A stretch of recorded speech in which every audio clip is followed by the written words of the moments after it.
എന്തൊക്കെയുണ്ട്? എല്ലാം അടിച്ചു പൊളിച്ച് പോകുന്നു.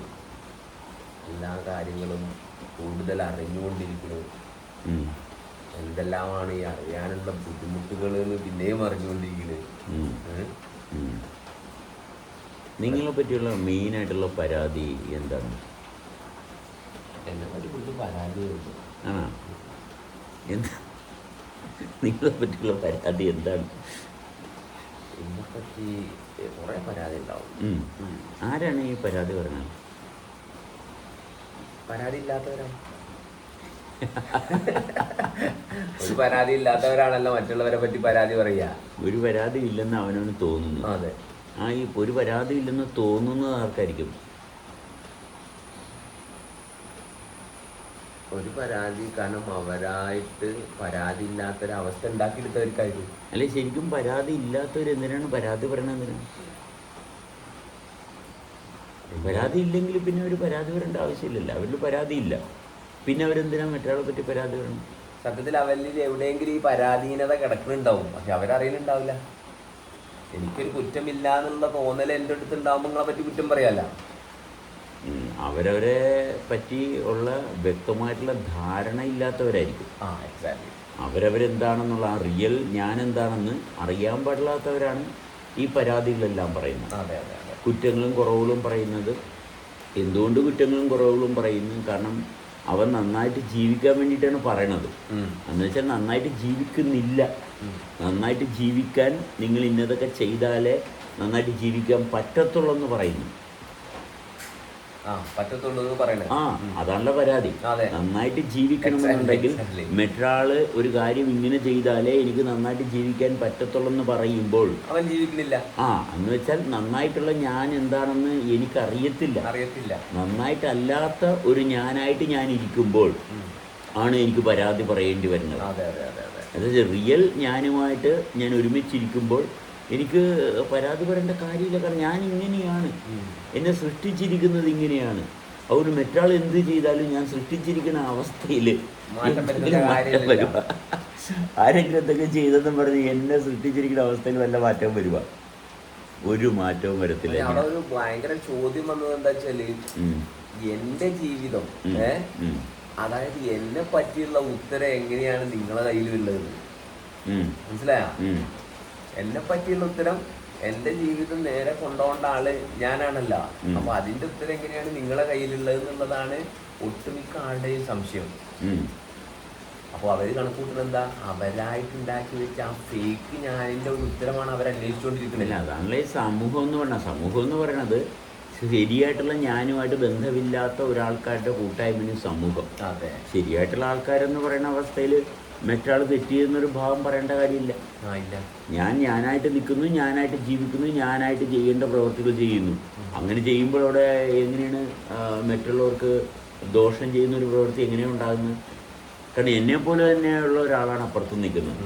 ഞാൻ ജീവിക്കാൻ വേണ്ടി ഒരു കാര്യം ചെയ്യുമ്പോൾ മറ്റൊരാൾക്കത് ദോഷമായിട്ട് ഒരിക്കലും വരത്തില്ല, വരാൻ പറ്റത്തില്ല. എല്ലാത്തിലും ഒന്ന് തന്നെയാണല്ലോ. അപ്പൊ ഇവിടെ കുറേ പോട്ടത്തരങ്ങൾ, വിശ്വാസ പ്രമാണങ്ങൾ അടിച്ചേൽപ്പിച്ചിട്ട് അതിന്റെ പേരിലാണ് മനുഷ്യൻ നരയിക്കുന്നത്. കാരണം അത്ഭുതങ്ങൾ കാണിച്ചിട്ടു. ഞാൻ നിങ്ങളെ തൊട്ടപ്പോ നിങ്ങൾക്കൊരു ആശ്വാസം കിട്ടി. അപ്പൊ പിന്നെ നിങ്ങൾ എൻ്റെ അടിയിൽ നിന്നിട്ട് ഈ ആശ്വാസം കിട്ടി എന്നുള്ള പേരും പറഞ്ഞിട്ട് വേറെ ഒന്നും പിന്നെ പരിശോധിക്കണില്ല. ആ ആശ്വാസത്തിന് വേണ്ടിയിട്ട് പിന്നെയും പോവുകയാണ്. കാരണം ഞാൻ എന്നെ മര്യാദക്ക് അനുഭവിക്കാതെ കൊണ്ടുപോയത് കൊണ്ടാണ് ഇങ്ങനൊരു ആശ്വാസം ആവശ്യം വന്നത്. ആ ആശ്വാസത്തിൽ ഞാൻ പെട്ടുപോവുകയാണ്. നൈമിൻഷികമായിട്ടുള്ള വളരെ സിമ്പിളാണല്ലേ?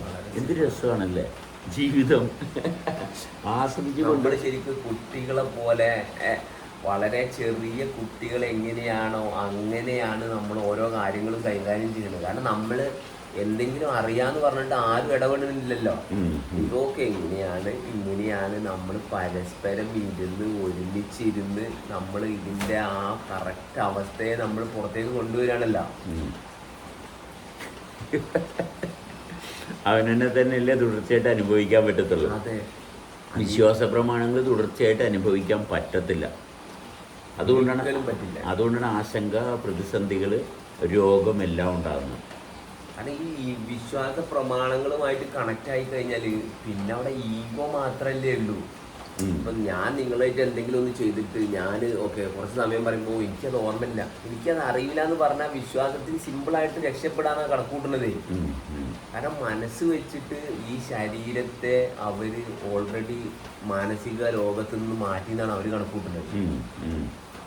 എന്തെങ്കിലും താൽക്കാലികമായിട്ട് എന്തെങ്കിലും സംഭവിച്ചു കഴിഞ്ഞാൽ അയ്യോ ആ വ്യക്തി ഭയങ്കര സംഭവമാണ്. നിരന്തരം സംഭവിച്ചുകൊണ്ടിരിക്കുന്ന അവസ്ഥയിൽ തുടരാത്തതുകൊണ്ടാണ് ഇങ്ങനെ താൽക്കാലികമായിട്ടുള്ള എന്തെങ്കിലും അത്ഭുതത്തിൻ്റെ പുറകെ പോകേണ്ടി വരുന്നത്. നിരന്തരം സംഭവിച്ചുകൊണ്ടിരിക്കുക. ജീവിതം എന്ന് പറഞ്ഞാൽ നിത്യമാണ്. ആ നിത്യമായിട്ടുള്ള അവസ്ഥ അനുഭവിച്ചുകൊണ്ടിരിക്കുക. അപ്പോൾ ടെമ്പററി ആയിട്ട് എന്തെങ്കിലും കാണുമ്പോഴത്തേക്കും അത് ടെമ്പററിയാണ്, അത് തീർച്ചയായിട്ടും ടെമ്പററി. അതിലാരും തുടരാൻ പോണില്ല, ആർക്കും അതിൽ തുടരാൻ പറ്റത്തില്ല. നമ്മൾ തന്നെ ഓരോ കാര്യങ്ങൾ യൂട്യൂബിലൂടെ പറയുമ്പോൾ ഓൾമോസ്റ്റ് കമന്റ്സ് എന്താ, ഇതെല്ലാം ഞങ്ങൾക്ക് അറിയുന്ന കാര്യമില്ല, എന്തിനാ നിങ്ങൾ പറയണേ? അല്ല, നമ്മൾ പറയണത് നമുക്ക് വേണ്ടിട്ട്. അതെ, അതിനകത്ത് എന്തിനാണ് ഇവര് കണക്കൂട്ടുന്നത്? നമ്മളിത് പറഞ്ഞു കൊടുക്കുകയാണ്, നമ്മളിത് ഇങ്ങനെയാണ് ജീവിക്കണം എന്നുള്ള ഭാഗം എക്സ്പോസ് ചെയ്യണമെന്ന് മാത്രമേ ഉള്ളൂ. പക്ഷെ ഇവര് പറയുന്നത് ഞങ്ങൾക്കും അറിയാം. അല്ല, നമ്മൾ എക്സ്പോസ് ചെയ്യും. നമുക്കിതൊരു കൗതുകരമായിട്ടൊരു സമയം നല്ല വിധത്തിൽ നമ്മൾ നല്ല വിധത്തിൽ സമയം ചെലവഴിക്കുന്നു. യൂട്യൂബിൽ വരുമ്പോഴത്തേക്കും ആൾക്കാരെ വിളിക്കുന്നു, സംസാരിക്കുന്നു. ചില ആൾക്കാർ തെറി പറയുന്നു, തെറി പറയുമ്പോൾ നമ്മൾ പൈസ തരുന്നു. ചില ആൾക്കാർ പൈസ തരുന്നു. ആ പൈസ ഞങ്ങൾ ഭക്ഷണത്തിനായിട്ട് ചിലവാക്കുന്നു. അപ്പോൾ നമ്മുടെ ആവശ്യങ്ങൾ നടക്കുന്നു.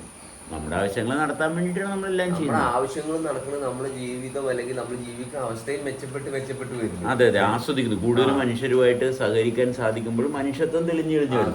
നമ്മളിലുള്ള റിയൽ കോർ ബെറ്റർ ആയിട്ട് തെളിഞ്ഞു വരുന്നു. പിന്നെ ഇനി കൂടെ ഉള്ളവർ നമ്മളിൽ തന്നെ വീണ്ടും ഇത് ഓപ്പണായിട്ട് വീണ്ടും നമ്മൾ എന്താ പറയാ, ആ ഒരു ട്രാൻസ്പാരൻസിയിലേക്കാണ് നമ്മൾ പോയിക്കൊണ്ടിരിക്കുന്നത്. അതെ, അതാണ് ഇതിന്റെ. അപ്പൊ നിങ്ങൾ നോക്കിയാണ് ഇങ്ങനെ ജീവിച്ചിട്ട് ഇപ്പോഴും നമ്മൾ ഈ ഭാഗത്ത് ഇങ്ങനെ വർക്ക് ചെയ്തോണ്ടിരിക്കുക. അപ്പൊ ഇതൊക്കെ തൊടാത്തൊരു ഏരിയയാണല്ലോ ഈ സമൂഹം എന്ന് വിളിക്കുന്നത്. ഇങ്ങനെ സംഭവത്തെ തൊട്ടിട്ടില്ലല്ലോ. സമൂഹത്തിന് അറിയത്തില്ല ഇങ്ങനെ ഉണ്ടെന്ന് തന്നെ, മനസ്സിലായ? ഇങ്ങനെ ജീവിക്കാൻ പറ്റുമെന്നുള്ള ഭാഗം അറിയണമെന്ന് താല്പര്യം പോലും ഇല്ല. നന്നായിട്ട് ജീവിക്കണമെന്ന് ഉള്ള ഭാഗം അറിയാനുള്ള യാതൊരു താല്പര്യവും. അതെ, ആരെങ്കിലും എന്തെങ്കിലും പറയുകയോ ചെയ്യുകയോ ചെയ്തു കഴിഞ്ഞാൽ അവനെന്തിനാ അങ്ങനെ പറഞ്ഞത് എന്ന് അവനെ ചോദ്യം ചെയ്യുക, അല്ലെങ്കിൽ അവനെ ശിക്ഷിക്കുക. ഇതൊക്കെ മാത്രമേ സമൂഹത്തിനെ കൊണ്ട് സാധിക്കുന്നുള്ളൂ. അതായത് തുടർച്ചയായിട്ട് അനുഭവത്തിൽ നിൽക്കാൻ പറ്റുന്നില്ല. ഈ വിശ്വാസ പ്രമാണത്തിൽ തുടർച്ച ഒരിക്കലും ഉണ്ടാകത്തില്ല. അപ്പോൾ ഈ ചില ട്രോമാസ് അല്ലെങ്കിൽ ചില ഇൻസിഡൻറ്റ് ഹാപ്പൻ ആകുമ്പോൾ നമുക്കൊക്കെ ഒരു ക്ലാരിറ്റി കിട്ടി. പക്ഷെ ആ ക്ലാരിറ്റിയും ആ തുടർച്ചയിൽ നിൽക്കാൻ അവരെ പ്രാപ്തരാക്കാത്തത് വീണ്ടും അവരെ ശ്രദ്ധിക്കുന്ന ഒരു ഭാഗം അവരിൽ ഇല്ലാത്തതുകൊണ്ട് തന്നെയാണ്. ഇപ്പം പെട്ടെന്ന് ലോട്ടറി അടിച്ച് ഈ ലോട്ടറി അടിച്ചതിൽ ഇവർ പെട്ടുപോവുകയാണ്. എങ്ങനെയാണ് വഴിതെറ്റുന്നത്? പെട്ടെന്ന് ഞാൻ പ്രതീക്ഷിക്കാത്ത രീതിയിൽ എന്നെപ്പറ്റി ഒരാൾ ഭയങ്കര നല്ല അഭിപ്രായം പറഞ്ഞു, അതിൽ പെട്ട് ലോക്കായി. ഇങ്ങനെ പലതിൽ ലോക്കാകുകയാണ്. പല പ്രശംസ പലയിടത്ത് കിട്ടി. ഈ പ്രശംസ കൊണ്ട് ഒരാളെ ഉണ്ടാക്കി. ഈ പ്രശംസയും ചില വേറിട്ട് നിൽക്കുന്ന അനുഭവങ്ങളെ കൊണ്ട് ഒരാളെ ഉണ്ടാക്കി. ഈ ആളെ കൊണ്ടു നടക്കാൻ പാടുപെടുക. അപ്പോഴാണ് വീർത്ത് കെട്ടി വലിയ മുഖമൊക്കെ പിടിച്ച് ബലം പിടിച്ച്, മനസ്സിലായ, കിടന്ന് പാടുപെടുകയാണ്. മനസ്സിലായ? അപ്പൊ പ്രശംസ വരുമ്പോ ചിരി വരും, അല്ലാത്ത വരുമ്പോ പ്രശ്നം വന്നു. ഇതിങ്ങനെ ഫ്ലക്ച്വേറ്റ് ചെയ്തുകൊണ്ട് കാരണം നിരന്തരം അനുഭവിക്കുന്നില്ല ഇതൊന്നും. അപ്പൊ അവിടെ അതിനൊന്നും നൈരന്തര്യതയില്ല. അതുകൊണ്ട് അസ്വസ്ഥനാകുന്നു. ആരെങ്കിലും എന്തെങ്കിലും പറഞ്ഞു കഴിഞ്ഞാൽ ഇവന്റെ വിശ്വാസമാണ് പൊളിയണത്. വോൾട്ടേജ് വേരിയേഷൻ പോലെയാണ്.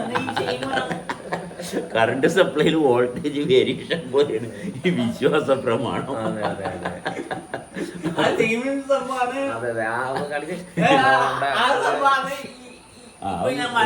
ഒന്നുകൂടി പറഞ്ഞ എന്താണ് കറണ്ട് സപ്ലൈ? അതെ, കറണ്ട് സപ്ലൈയിലുള്ള വോൾട്ടേജ് ഫ്ലക്ച്വേഷൻ പോലെ തന്നെയാണ് ഈ വിശ്വാസത്തിൽ. ഇതാരാ പറഞ്ഞത് നോക്കണേ? നമ്മളൊക്കെ എന്നാണ് പറഞ്ഞത് കേട്ടാ.